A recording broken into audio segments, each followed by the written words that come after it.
The silence in the church was like a heavy cloak on my already curved shoulders, bent under the weight of my 71 years. My eyes couldn't look away from the dark wooden coffin where my Roger, my only son, my 33-year-old boy, was lying as if asleep. His hands crossed over his chest seemed like wax, so different from those warm hands that held mine throughout a lifetime. My tears had already dried up. All that remained was that dull pain, that hole in my chest that seemed to suck all the air around me. Before continuing, tell me in the comments which city you're reading this story from, and if you've ever lost someone you loved too much. And don't forget to subscribe to the channel so you don't miss stories like this one. "Mrs. Eleanor, it's time," said the funeral director, with that soft voice they must practice for moments like this. I nodded, unable to form words. My daughter-in-law Ashley was by my side, her eyes red but dry. So young, so pretty in her modest black dress. The perfect widow. I always thought there was something false about her, like a too sweet perfume hiding some bad smell underneath.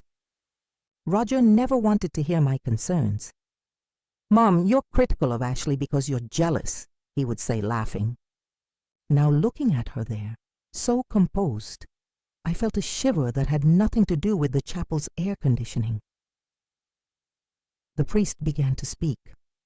Words about peace, about acceptance, about the brevity of life, as if any of these clichés could explain why a healthy man drops dead from a massive heart attack at 33, as if there could be an explanation for me burying my only child. That's when I felt Ashley's hand on my shoulder, and she leaned behind my chair. Her sweet perfume enveloped me, sickening, as her lips almost touched my ear. "You have 2 days to leave," she whispered with a sugary voice that didn't match the words. I was paralyzed, eyes fixed on the funeral program I held with trembling hands. The golden letters of Roger's name blurred before my eyes. Had I heard correctly? I squeezed the paper tightly, feeling my short nails pierce the glossy cardboard.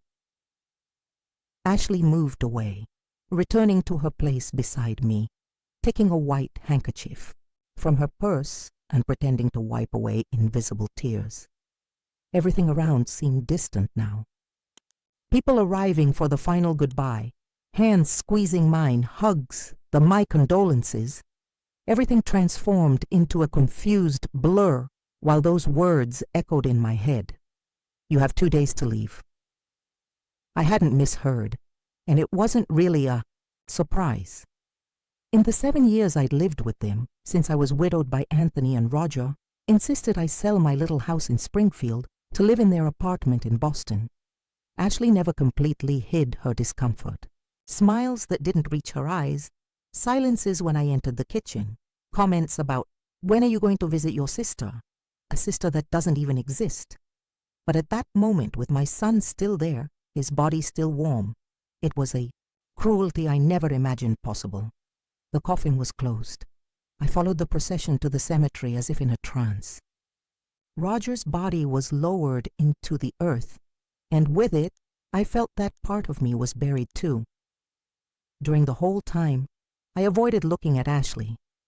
I accepted condolences, hugged my son's friends, colleagues from the accounting firm where he worked. I saw my neighbor, Mrs. Betty, cry as if it were her own son. Everyone loved Roger.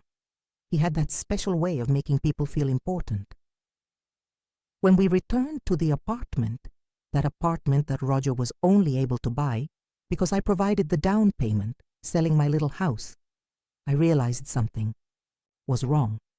The photos of Roger from the living room shelf had disappeared. The large picture frame, the one from his graduation where I appeared proudly by his side, was no longer there. "Where are the photos?" I asked, my voice sounding strange, as if it wasn't mine. Ashley took off her high-heeled shoes and left them beside the sofa. Without looking me in the eyes, she replied, "I thought it best to put them away. It would be too painful to see his face everywhere." I walked to the room I had occupied since I moved in. The door was ajar, and even before entering, I already knew what I would find.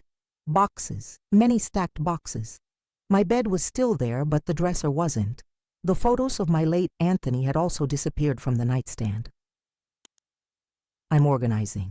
Some things, Ashley's voice came from behind me. We can schedule a moving truck whenever you want. Maybe it's better to go back to your sister, don't you think? I turned to face her. At that moment, the mask had fallen. There were no more fake tears, no pretended cordiality. Her eyes stared at me coldly, calculatingly. I don't have a sister, Ashley. You know that. She shrugged as if that were an irrelevant detail. Well, what you do with your life is not my problem. I just need this room and the apartment. My name is on the deed to this house, I said, feeling a courage I didn't know I still had. I put in the down payment when Roger was unemployed, remember? Something flashed in her eyes. Irritation, concern. It was so quick I couldn't identify it. The documents are in order, Mrs. Eleanor. Roger took care of everything before. She paused, as if emotional, before passing. This apartment is mine now. I want to see my documents and my jewelry. What jewelry? I felt a chill in my stomach. My mother's wedding ring, the necklace Anthony gave me when we completed 25 years of marriage, the earrings I was keeping to give to the daughter-in-law who truly loved my son. You know what I'm talking about. My carved wooden box. It was in the bottom drawer of the dresser. She crossed her arms, impatient. I don't know about any box. Maybe it was stolen. Or maybe you're getting confused with age. It happens. Right there at that exact moment, I knew I was at war. A war I didn't even know existed until my son died. A war that had begun much earlier when Ashley entered Roger's life and began patiently to distance him from me. Always subtle, always discreet, planting small doubts, small annoyances. Your mom said this about me. Your mom doesn't like the way I cook, does she? Your mom seems so tired, maybe she needs to rest more. And you, what would you do if you were in my place? If you lost your only child, and on the same day discovered that you were about to lose your home and your memories too? I didn't, answer Ashley. I went into my room, closed the door, and sat on the bed. My legs were shaking, not from fear, but from anger. An anger I didn't know I could still feel at 71. I looked at my wrinkled hands, spotted by time, hands that cradled Roger when he was a baby, that wiped his tears when he fell off his bicycle, that held his when his father died, hands that now closed into fists. No, I would not leave that house in 2 days, not in 2 months, not in 2 years. This war that Ashley started, I would finish. For Roger, for me, for everything I had built over an entire lifetime. The next morning, I woke to the sound of furniture being dragged. I got up with difficulty. My arthritis always worsened on damp days like that one, and left the room. In the hallway, 2 men were carrying the solid wood wardrobe that was from my bedroom before it became Mrs. Eleanor's room. What's happening? I asked. Good morning, Mrs. Eleanor. Ashley appeared in the living room, already dressed and made up as if going to work, not for the second day of mourning her husband. I'm just reorganizing some things. This house needs changes. Where are they taking my wardrobe? I sold it to the thrift store on the corner. We need space and money. I stood still, watching those strangers carry the furniture that Anthony and I bought when Roger was born. The furniture where I kept his first little shoes, his first clothes, the love letters Anthony wrote to me during our courtship. All this now in the hands of strangers, sold by a woman who didn't even know the value of it all. Ashley, we need to talk, I said, trying to stay calm. About the apartment, about my rights. Your rights? She laughed, a short laugh without humor. Your rights ended when Roger died, Mrs. Eleanor. If you have doubts, you can consult a lawyer. In fact, you should do that. Maybe then you'll understand the situation faster. The word lawyer lit something in my memory. Roger had a lawyer friend, Michael, whom he met in college. He used to come to dinner with us sometimes, always bringing a good wine. Roger mentioned months ago that Michael was helping him with house matters. At the time, I didn't give it importance. Now, that seemed like a beacon in the darkness. I returned to my room while Ashley supervised the removal of the furniture. I took the old cell phone Roger gave me for Christmas, the one I barely knew how to use beyond making calls. I found Michael's number in the contacts. Roger had put it there for emergencies, said he could help me if I ever needed it. I think my son, even without knowing it, was predicting that this day would come.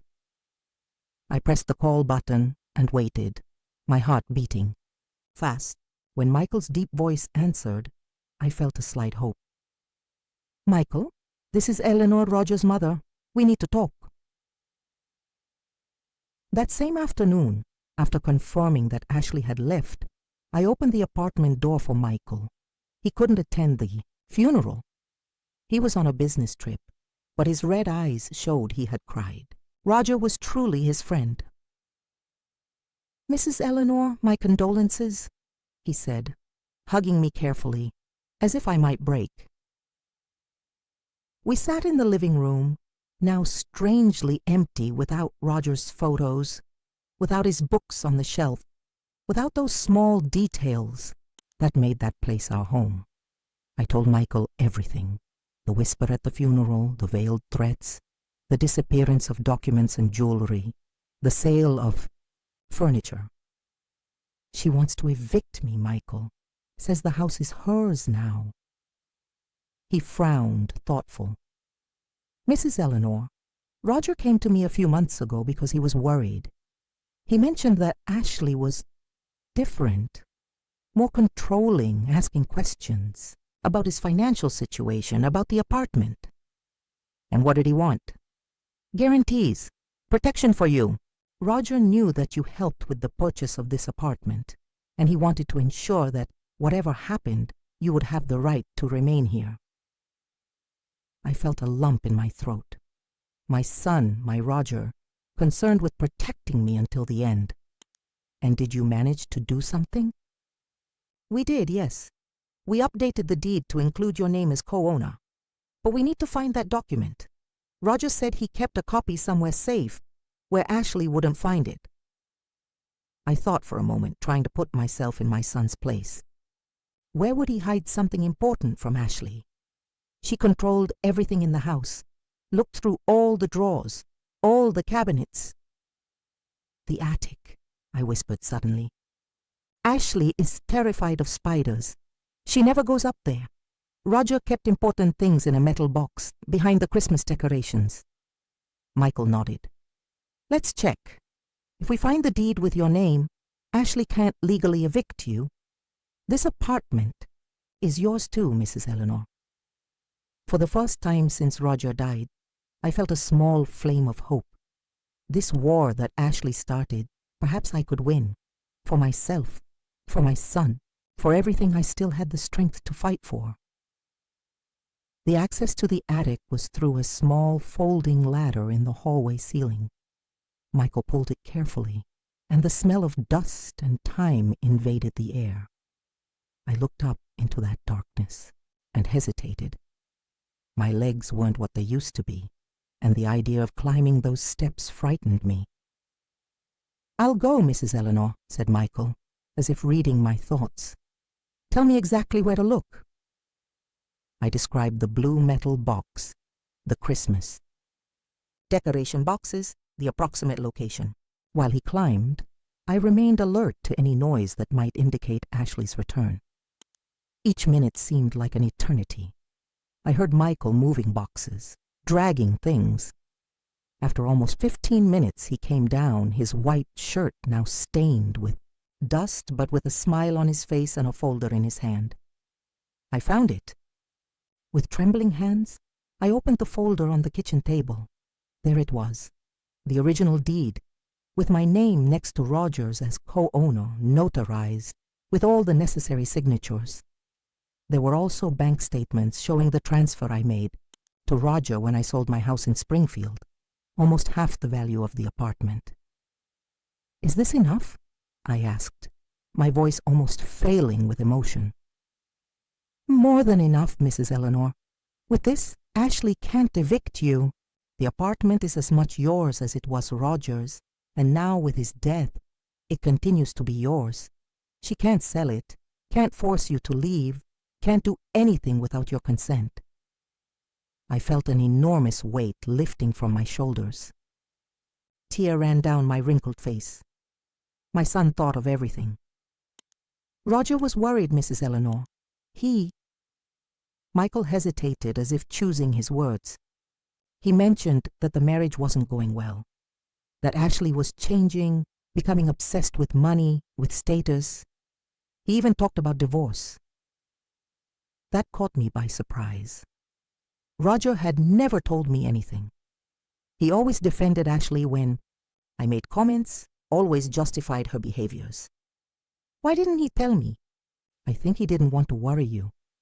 And maybe he was ashamed to admit that you were right about Ashley from the beginning. We nodded in silence, each lost in our own thoughts about Roger, about the signs we might have ignored, about the unspoken words. "What do we do now?" I finally asked. "I'm going to make copies of these documents immediately. You keep the original in a safe place outside this house. I have a safe in my office where we can leave a copy. And I'll prepare a formal notification for Ashley, making it clear that you are the legal co-owner of this property, and that any attempt to evict you will be treated as a violation of property rights." After Michael left, I sat in the kitchen for a long time, looking at the walls that had witnessed so many family dinners, so many laughs, so many stories. On these same walls now, the lighter spaces showed where photos had once been. Ashley was already trying to erase Roger, erase our past together, reconstruct the narrative so that I was just a temporary guest, a nuisance to be removed. I heard the key in the door and quickly put the documents inside the Bible on my bedside table, the last place Ashley would look for anything. When she entered carrying shopping bags, she seemed surprised to see me in the living room. "Still awake? Mrs. Eleanor, it's after 8. As if I were a child with a bedtime, as if this weren't also my home. "I was waiting for you to get back, Ashley. We need to talk." She put the bags on the kitchen counter and faced me with that false sweetness. "About what, Mrs. Eleanor?" "About this house.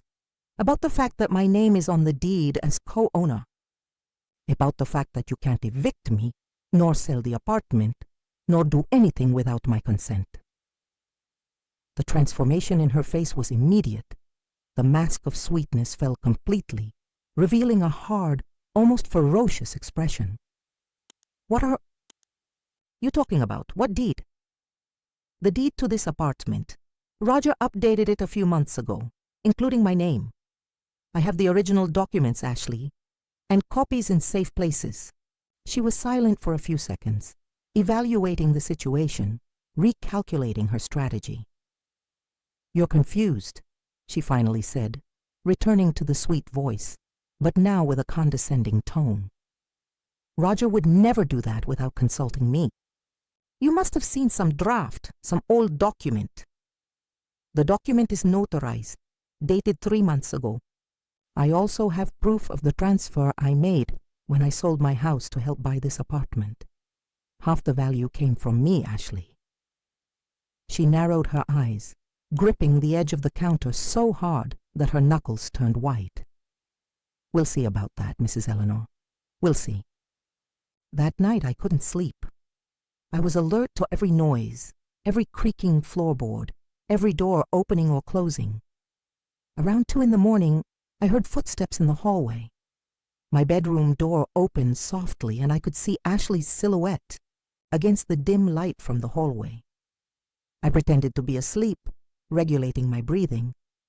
She entered silently, checked some drawers, looked under the mattress in the nightstand. When she approached the Bible, I held my breath, but she just looked at the cover and moved away. After a few minutes that seemed like hours, she left as silently as she had entered. The next morning, I noticed my blood pressure medication had disappeared. In the kitchen, I found Ashley preparing coffee. "Ashley, have you seen my medication? It was in the bathroom drawer." "What medication, Mrs. Eleanor?"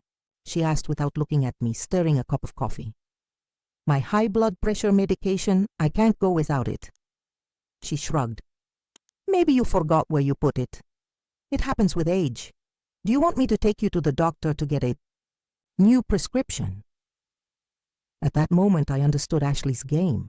She was trying to destabilize me, make me seem confused, disoriented, perhaps to question my mental capacity, should this reach the courts.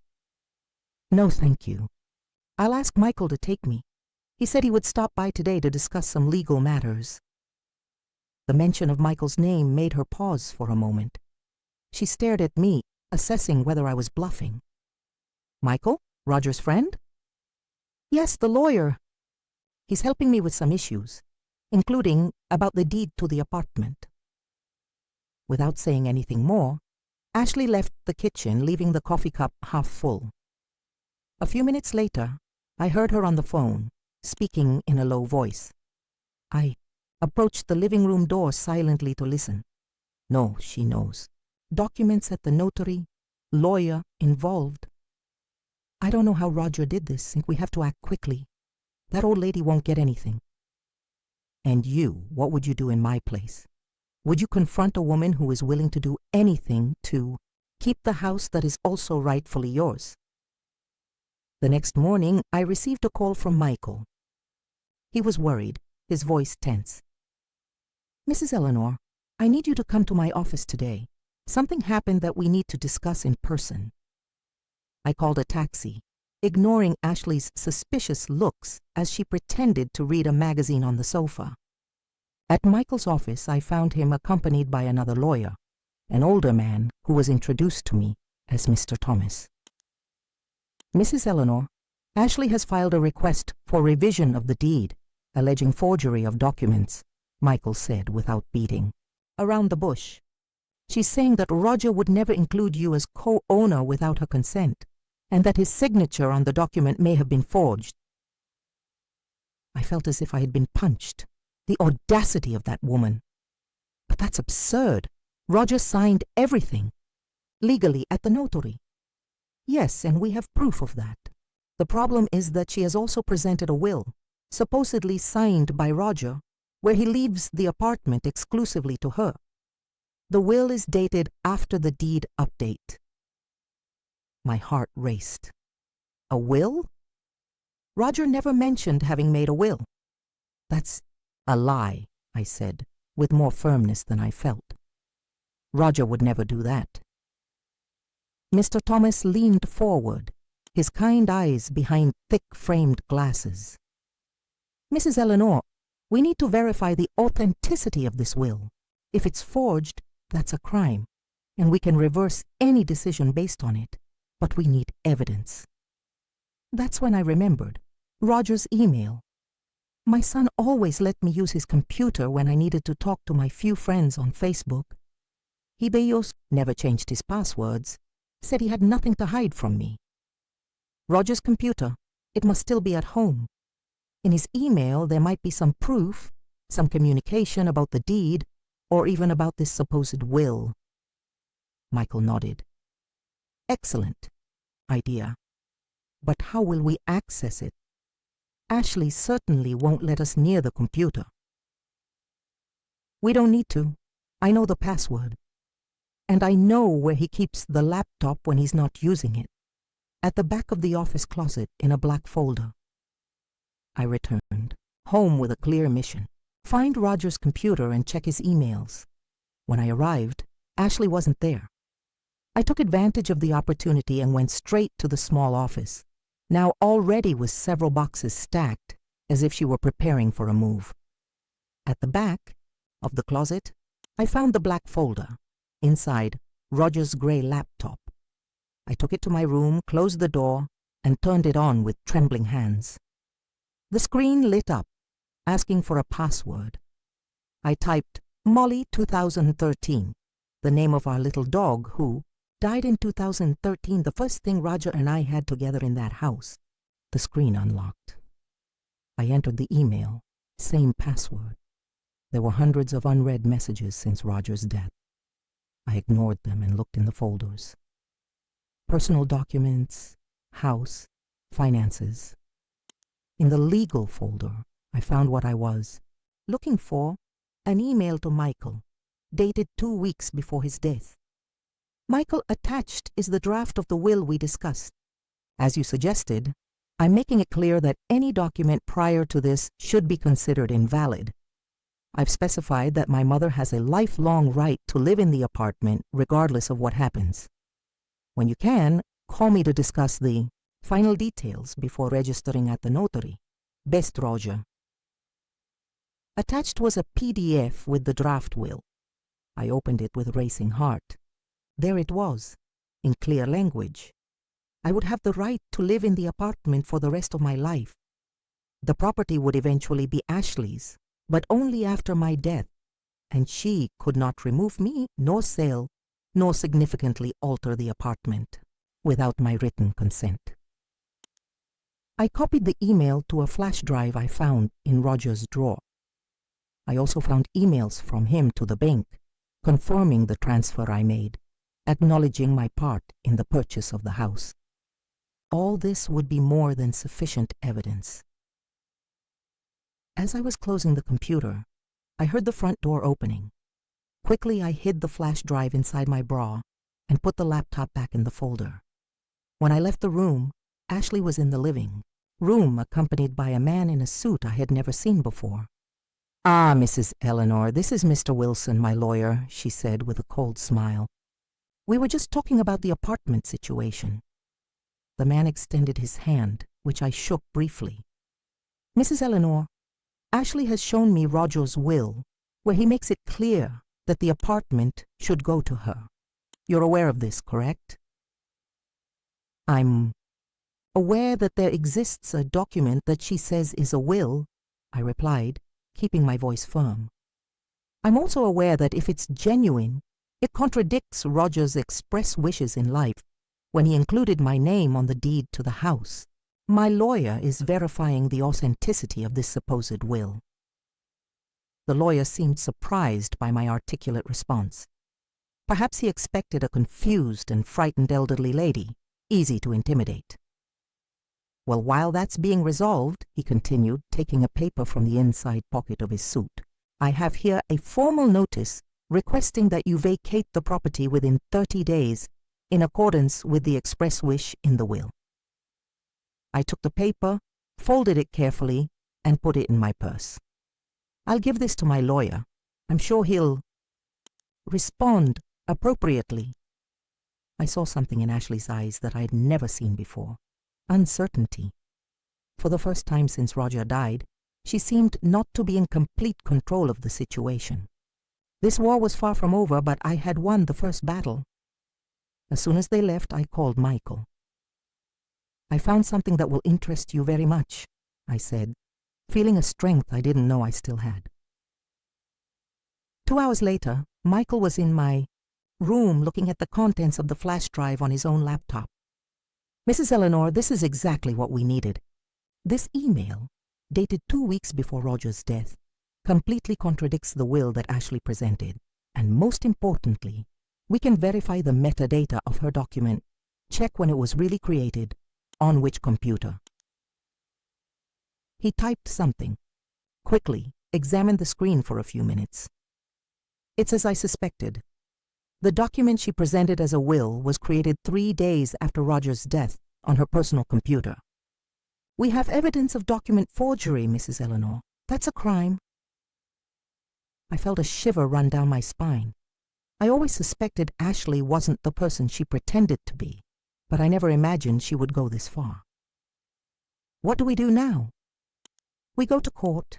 We'll request a court order to prevent any sale or transfer of the property. We'll invalidate this fake will, and depending on the judge, we may even get a restraining order against Ashley for attempted coercion against an elderly person. That night, I slept better than I had since Roger's death. Not because the pain of the loss had diminished, it was still there, a constant presence in my chest, but because I felt I was honoring my son's memory, fighting for the truth, for the justice he wanted for me. The next morning, Ashley knocked on my bedroom door. When I opened it, she was different. Face without makeup, red eyes, less arrogant posture. "Mrs. Eleanor, we need to talk," she said, her voice almost pleading. "I have nothing to say to you, Ashley. Any communication can be made through my lawyer." She took a step forward, preventing me from closing the door. "Please, things don't have to be this way. We can resolve this between us without lawyers, without courts." "Like you tried to resolve on the day of my son's funeral, giving me 2 days to leave." Her eyes filled with tears. Fake, real, it no longer mattered. I was desperate. I wasn't thinking straight. Roger left us with debts, Mrs. Eleanor. Debts you don't know about. "What debts, Ashley?" "My son was an accountant. He was always careful with money." She hesitated as if searching for a convincing lie. "Loans. For his treatment." Roger hid it from everyone, but he was sick. He was undergoing expensive, experimental treatments. I looked into her eyes, searching for any trace of truth. I found none. My son wasn't sick, Ashley. If he was, I would have known. And even if it were true, that doesn't justify forging documents, stealing my jewelry, threatening me. I never stole anything. No? And my jewelry box? And the medications that disappeared from the bathroom drawer? And Roger's photos that you removed on the day of the funeral? You're trying to erase me, Ashley. Erase Roger. Reconstruct the story to be more convenient for you. She took a step back, surprised by my firmness. "You don't understand. I need this apartment. I need to sell it, restart my life." "You can restart your life, Ashley, but not at the expense of mine. This apartment is as much mine as it is yours, and so it will remain." I closed the door, leaving her outside. I could hear her breathing heavily, then her footsteps moving away down the hallway. This war wasn't over yet, but for the first time since Roger's death, I knew I had a chance of winning. On the day of the preliminary hearing, it was raining in Boston. That fine, persistent rain that seems to wash the city, but never completely, cleans the marks that life leaves on us. Michael came to pick me up early. I dressed carefully. The navy blue dress I kept for special occasions, the only necklace Ashley couldn't steal, a small silver crucifix that was around my neck when everything began, and I took a small umbrella that Roger gave me for the last Mother's Day. "Are you all right?" asked Michael when I got into the car. I nodded. I was nervous, of course. I had never been in a courtroom before. In my 71 years, I never needed lawyers or judges to solve my problems. I had always been a simple woman, living a simple life, until Roger died and Ashley showed her true face. When we arrived at the courthouse, Ashley was already there with her lawyer, Mr. Wilson. She wore a modest black dress, hair tied in a low bun, without exaggerated makeup, the perfect widow again. Our gazes crossed for a second, and I saw something in her eyes that surprised me. Fear. The hearing room was smaller than I imagined, simpler. The judge, a middle-aged man with tired but attentive eyes, analyzed the documents presented by both parties. The original deed with my name, the bank transfer receipts, Roger's email to Michael with the draft of the real will, and the forged will presented by Ashley. "The document presented by Mrs. Ashley Smith has serious inconsistencies," said Michael, pointing to the screen where the file was projected. "The metadata shows it was created 3 days after Mr. Roger Smith's death, on Mrs. Ashley's personal computer. Additionally, the signature shows significant differences when compared to other authentic signatures of Mr. Roger on previous documents. Ashley's lawyer tried to argue that I could have manipulated Roger's emails, that I was confused because of age and grief, that Roger had changed his mind in the last days before dying. Desperate arguments from someone who knew they were losing. The judge listened to everything attentively, asked some questions to both sides, and finally announced his preliminary decision. Considering the seriousness of the allegations and the evidence presented so far, I determined the blocking of any attempt to sell, transfer, or substantially modify the property in question until the conclusion of this process. I recognize Mrs. Eleanor Smith as the legitimate co-owner of the property as stated in the deed registered with the notary, and her right to remain in the residence. Regarding the accusations of document forgery, I order a technical examination of the document presented as a will by Mrs. Ashley Smith. I felt such relief that my legs weakened. Michael held my arm, giving me support. "We won this battle, Mrs. Eleanor," he whispered. "You can rest easy for now." When we left the room, Ashley was waiting in the hallway. Her face was pale, her lips pressed into a thin line. When I passed by her, she grabbed my arm with surprising strength. "This isn't over, old woman," she hissed with a hatred that frightened me. "You'll regret this." Michael immediately placed himself between us. "Mrs. Ashley, I suggest you keep your distance from my client. Any threat will be reported to the judge and can significantly harm your case." She released my arm, but her eyes remained fixed on mine, full of a rage that seemed to consume her entire being. In the days that followed, the tension in the apartment was palpable. Ashley and I avoided running into each other.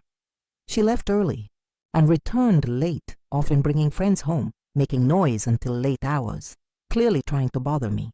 Sometimes I would wake up in the middle of the night to the sound of her crying coming from the room she once shared with Roger.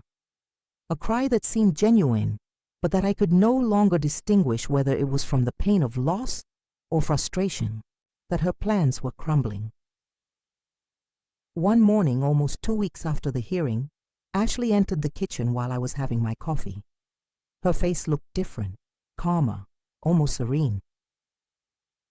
"Mrs. Eleanor, I think we got off on the wrong foot," she said, sitting across from me. "Roger wouldn't want us to fight like this." I looked at her cautiously. After everything that had happened, any sudden change in behavior was suspicious. "What do you want, Ashley?" "Peace, that's all. I've thought a lot, and maybe we can find a middle ground. Share the apartment like Roger would want." "Roger would want you not to have tried to evict me from the house on the day of his funeral," I replied, keeping my voice calm. "He would want you not to have forged a will, stolen my jewelry, hidden my medication." She sighed, a deep, theatrical sigh. I was desperate. I wasn't thinking straight. Losing Roger like that, so young, it was such a huge shock. "For all of us, Ashley. He was my only child." There was an uncomfortable moment of silence. Then she said something that caught me completely by surprise. "I'm pregnant." I almost dropped my coffee cup. I looked at her, searching for signs of lying. "How?" "Roger." "It's not Roger's," she hastened to say. "We used a donor. Roger and I had been trying for a long time. He wanted a child so badly, Mrs. Eleanor. Always talked about leaving a piece of himself in this world. We managed just before he passed. The doctor confirmed yesterday." Something in that story didn't make sense. Roger never mentioned they were trying to have a child. On the contrary, he always said he wanted to wait, establish his career better, before thinking about expanding the family. "How far along?" "Pardon?" "In the pregnancy. How far along?" She hesitated for a moment. "Almost 3 months." I did a quick calculation. Roger had died just over a month ago. If she was 3 months pregnant, it meant that— "Congratulations, Ashley," I said, keeping my face impassive. "I'm sure you'll be a great mother." She smiled, clearly thinking I had believed her. "So, about the apartment, I thought we could start over. Because of the baby, he'll need a home, and you'll want to meet your grandson." Your grandson. The cruelty of that manipulation hit me like a punch. She was using a baby, that certainly wasn't Roger's, to try to make me lower my guard. "Let's resolve this legally, Ashley, as we've been doing so far." Her smile faltered. Of course. I just thought that because of the baby, perhaps you'd want to resolve things more amicably." I rose from the table, taking my cup to the sink. "I'm going to call Michael today. I'm sure he'll want to know about this news." Ashley's expression instantly hardened. "What do you mean by that?" "That my lawyer will probably want information about this pregnancy. Dates, medical proof, perhaps even a DNA test after birth, to ensure the baby's rights, of course." She got up abruptly, the chair scraping hard against the floor. "You really are a bitter old woman, aren't you? You can't stand the idea that I might be happy after Roger." "You can be as happy as you want, Ashley, just not at the expense of lies about my son." She left the kitchen, stomping her feet, like a child who didn't get what she wanted. And in a way, that's exactly what she was. A spoiled child, accustomed to manipulating people to get what she wanted. And what would you do if someone tried to use a baby to manipulate your feelings and take what is rightfully yours? I called Michael and told him about the supposed pregnancy. He was as surprised as I was. "Mrs. Eleanor, this is a desperate attempt. If she is indeed pregnant and claims it's Roger's, via donor, we would have to verify dates, medical documents. If it's proven she's lying, this could be considered fraud by the court. She said she's 3 months along. Roger died just over a month ago. Then it certainly isn't a posthumous insemination. This is important. I'll add this to the case. Request that she present medical proof with precise dates." I hung up the phone, feeling strangely calm. Each new lie from Ashley only reinforced my determination. I wasn't fighting just for an apartment. I was fighting for the truth, for my son's memory. In the evening, while Ashley was out, she went out more and more, perhaps looking for a place to live after inevitably losing the case. I decided to do something I had been avoiding, enter the bedroom she had shared with Roger. The room was different. His things, his books, his clothes, his small personal objects, everything had disappeared. It was as if Roger had never existed there. In their place were new things. Clothes I had never seen before, decorative objects that didn't match his. Taste, a new bedspread on the bed. I opened Roger's old closet, now occupied by Ashley's things. Among expensive dresses and blouses, I found a document folder. I hesitated. Going through her things didn't seem right.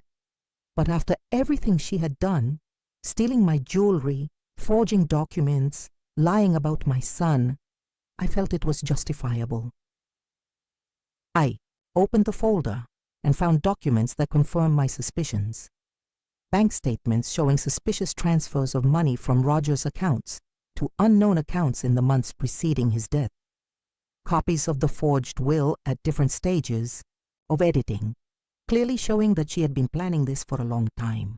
And more disturbing, a copy of Roger's life insurance policy, where she was the sole beneficiary, a policy I didn't even know existed. I photographed everything with the cell phone Michael had lent me, precisely to collect evidence, in case I found something. When I was about to put the folder away, I found something else. A letter from a fertility clinic, dated 6 months ago, informing that Roger's tests showed significant incompatibility with artificial insemination procedures due to low viable sperm count. My heart tightened. So that was it. Roger couldn't have children naturally, and perhaps not even by artificial methods. Ashley's pregnancy, if real, certainly wasn't his, not even by donation. It was from someone else, someone she was with while still married to my son. I put the folder back exactly where I found it and left the room, my mind spinning with all that new information. The next day, I gave everything to Michael. "This changes everything, Mrs. Eleanor," he said after reviewing the documents. "We have evidence not just of the will forgery, but of a pattern of fraudulent behavior. The suspicious bank transfers, the pregnancy issue, this could even constitute fraud. The examination of the will came out a few weeks later, confirming what we already knew. It was a crude forgery made after Roger's death. The court scheduled a new hearing to decide the case definitively. Ashley seemed increasingly desperate. In a final attempt to intimidate me, she sent a fake eviction notice with forged letterhead and signatures. Michael quickly confirmed it was fake and added this to the case as further evidence of attempted fraud. On the night before the final hearing, Ashley organized what she called a morning gathering in our apartment. She invited Roger's friends and family, supposedly to remember him, but in reality, as I soon realized, to reinforce her narrative that she was the only legitimate heir. During the gathering, while Ashley was talking about her plans for the house Roger left her, I decided to break my silence. I approached a small group that included Roger's boss and two of his closest friends. "Roger left the house to both of us, actually," I said calmly. "I am the legal co-owner of the property. It's all documented at the notary." The news spread quickly through the room. I saw the surprised looks, the heads turning to Ashley, who seemed to have lost all color in her face. She soon pulled me into the hallway, away from the guests. "What do you think you're doing?" she hissed, her eyes flashing with anger. "Telling the truth, Ashley. Something you should try someday. You'll regret this. Tomorrow in court, I'm going to destroy you." I remained calm, holding her furious gaze. "No, Ashley. Tomorrow in court the truth will prevail. And the truth is that you forged documents, tried to illegally evict me from my own home, and are lying about a pregnancy that cannot be Roger's." Her eyes widened. "What are you talking about?" "I found the letter from the fertility clinic. Roger couldn't have children, Ashley. Not naturally, not by artificial methods." She took a step back as if I had slapped her. You went through my things." "Just as you went through mine since Roger died. Stole my jewelry, hid my medication, forged documents with my son's name." Ashley took a deep breath, trying to regain her composure. "No one will believe you. I'm the young pregnant widow. You're just a confused and bitter old woman. We'll see, Ashley, we'll see." The final hearing was tense. The judge reviewed all the evidence: the original deed with my name, proof of my financial contribution, the forged will, Roger's emails to Michael, the suspicious bank transfers, the letter from the fertility clinic. Ashley denied everything, cried, tried to play the pregnant widow and helpless card, but the evidence was irrefutable. After several hours that seemed like days, the judge announced his decision. "This court recognizes Mrs. Eleanor Smith as the legitimate co-owner of the property in question, as stated in the deed registered with the notary. The will presented by Mrs. Ashley Smith is declared invalid, as it shows clear signs of forgery, as confirmed by the technical examination. Mrs. Ashley Smith is prohibited from removing Mrs. Eleanor from the residence, conducting any sale or transfer of the property without the express consent of Mrs. Eleanor, or significantly altering the structure of the apartment without judicial authorization." A heavy silence took over the room. I felt tears running down my face. They weren't tears of joy, but of relief. Relief at having managed to protect the last place where I lived with my son, where his memories were still alive.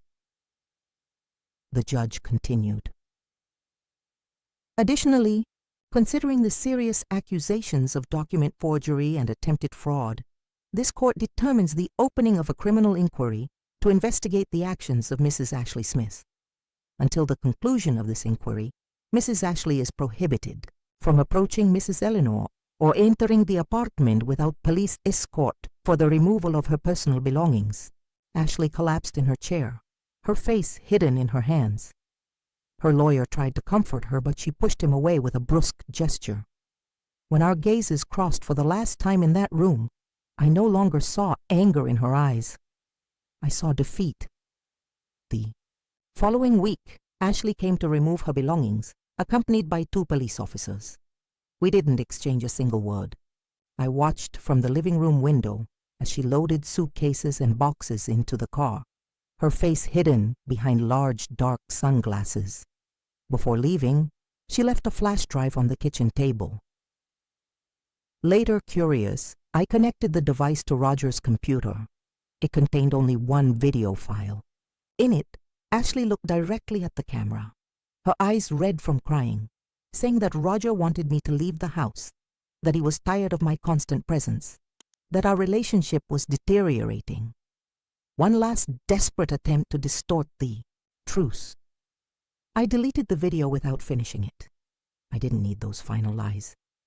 I had something much more valuable, a handwritten letter from Roger, found by Michael among his office documents, dated 3 weeks before his death.